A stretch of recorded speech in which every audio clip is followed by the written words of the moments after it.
एकत्र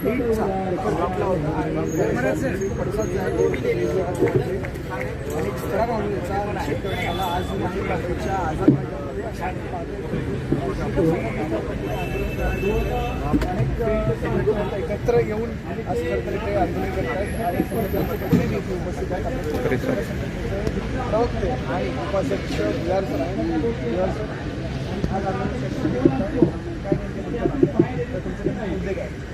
राज्यामध्ये काही दिवसापूर्वी नीटचा पेपर फुटलाय आणि जो काही पेपर फुटलाय त्याच्यामध्ये दुर्दैवाने काही कोचिंग क्लासेस चालवणारे लोक सापडले.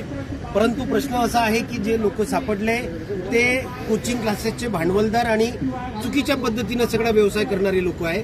आम्ही संघटना जी आहे पूर्ण राज्यभर आहे आणि शिखर संघटना आहे, सगळ्या संघटनांची एक संघटना आहे. या शिखर संघटनेच्या माध्यमातून आज आझाद मैदान इथे या सगळ्या पेपर फुटीचा निषेध करण्यासाठी आम्ही एकत्र आलेलो आहोत आणि जे कोणी हे पेपर फुटीमध्ये सम्मिलित आहे त्या सगळ्यांना शिक्षा झाली पाहिजे या सर्व मताची आम्ही शिखर संघटना आहे. दुसरी गोष्ट, राज्यामध्ये हजारोच्या नव्हे लाखोच्या संख्येने कोचिंग क्लासेस संचालक आहे जे प्रामाणिकपणाने सकाळपासून संध्याकाळपर्यंत आपला व्यवसाय करतात, 25, 30, 40 वर्षापासून करतात. तर हे कोचिंग क्लासेसचे संचालक इमाने इतबारे विद्यार्थ्यांना ज्ञानदान करण्याचं काम करतात, पण काही चुकीच्या प्रवृत्तीमुळे संपूर्ण कोचिंग व्यवसायच बदनाम होतो. या सगळ्या गोष्टीचा निषेध करण्यासाठी आणि समाज घटकांना किंवा शासनाला हे आम्ही आज सांगू इच्छितो की कुठलेही कोचिंग क्लासेस बोटावर मोजणे इतके सोडले तर त्याच्यामध्ये आरोपी किंवा दोषी नाही आहेत. आम्ही आपल्या चांगल्याप्रमाणे व्यवसाय करतो. आणि दुसरी गोष्ट, राज्यामध्ये अनेक वर्षांपासून कायदा बनणार अशा गोष्टी चालू आहे.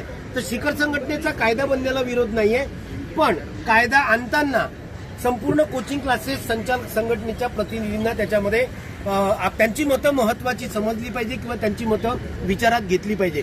कायद्याला विरोध नाहीये, कायद्यातील जाचक अटीला विरोध आहे आणि कोचिंग क्लासेसचा एवढा व्यवसाय हा कधीच बंद होणार नाही. कारण बोर्ड वाचते, बोर्ड इंटिग्रेटेड का म्हणतात, इंटिग्रेटेड म्हणजे काय आणि दुसरा एक बोर्ड आहे टायप आणि इंटिग्रेटेड म्हणजे टायप आणि इंटिग्रेटेड जे मोठे कोचिंग क्लासेस आहे ज्याला आम्ही भांडवलदार म्हणतो, हे लोक काय करतात, कॉलेजमध्ये जातात आणि संपूर्ण कॉलेजचं टायप आपल्या क्लासेस बरोबर करतात आणि होतं काय की हे कॉलेजवाले पण त्या मुलांना अब्सेंट राहण्यापासून सूट देतात. म्हणून आमची आजची मागणी ही पण आहे की संपूर्ण कॉलेजेसमध्ये बायोमेट्रिक अटेंडन्स असलं पाहिजे.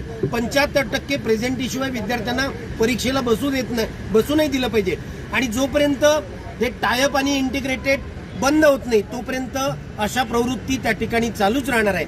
आणि म्हणून दुहेरी असेल म्हणजे शाळा कॉलेजमध्ये शिकवतात, वेगळे कोचिंग क्लासेस चालवतात, टायप आणि इंटिग्रेटेडमध्ये कोचिंग क्लासेस संचालक कॉलेजेस बरोबर लागेबाधे बांधतात आणि सगळी मुलं आपल्याकडे ओढतात. तर या सगळ्या ज्या चुकीच्या प्रवृत्ती आहेत त्या कोचिंग क्लासेस व्यावसायिकांमध्ये आहे, त्या सगळ्या प्रवृत्ती बंद झाल्या पाहिजे. त्याच्याकरता कायदा येणं आवश्यक आहे. आम्ही कायद्याचं समर्थन करतो, ज्याच्या कटींचं नाही. आपण पेपर फुटीचं प्रकरण पाहिलं तर ऑर्गनाइज्ड क्राईम